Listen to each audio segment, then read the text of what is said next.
Ya zincir getir. Arabaya dikkat edin. En çok temizlik personeli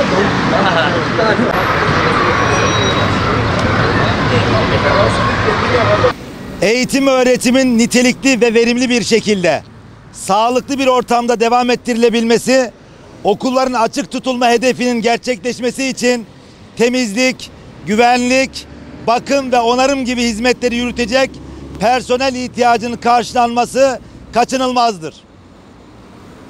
Eğitim öğretimin uygun şartlarda hijyen tedbirlerinin tam alındığı, salgının yaygınlaşma riskinin bertaraf edildiği, eğitim çalışanlarının ve yöneticilerinin asli işlerinin dışında başka işleri de yapmak zorunda kalmadığı bir eğitim ortamı için personel ihtiyacı her zamankinden daha fazladır.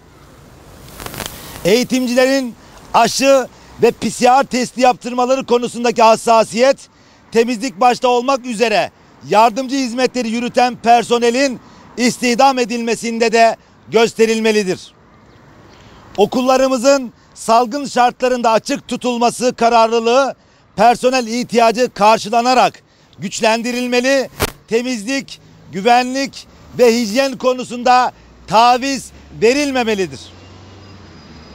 Okullarımızın yardımcı personel ihtiyacı kadrolu memur statüsünde personelle karşılanmadığından vazgeçilemez nitelikteki hizmetler okul aile birlikleri tarafından veya toplum yararına program kapsamındaki geçici istihdamla yürütülmeye çalışılmaktadır. Ancak okulların açılmasının üzerinden bir ay geçmesine rağmen halen çok sayıdaki okulun yardımcı personel açığı ihtiyacı karşılayamamıştır. Hatta TYP kapsamında alınan personelin geçmiş yıllarda alınan personelinden daha az olması, ihtiyacın daha fazla olduğu bu salgın döneminde alınan tedbirleri boşa çıkaracak bir karara dönüşmüştür. Salgın sürecinde okulları açık tutmak, öğrenme kayıplarını tespit etmek, telafi eğitimlerini düzenlemek gibi zor ve ağır birçok yükü omuzlamak durumunda olan okul yönetimleri ve eğitimciler destek hizmeti personeli ihtiyacının karşılanamaması nedeniyle okulları eğitime hazır tutmak için büyük gayret göstermekte, sorunları çözmekte zorlanmaktadır. Okulların kendi kullanımlarına sunulmuş herhangi bir ödenekleri olmadığından personel açığı sorunu kalıcı olarak çözülememekte, her eğitim öğretim yılının başında sorun kendini tekrar etmektedir. Bu sorunun kökten çözümü için okul bazlı ödenek tahsis edilmeli, personel dışı cari harcamaların yönetilmesi için ödeneklerin doğrudan okul yönetimleri tarafından kullanılması sağlanmalıdır.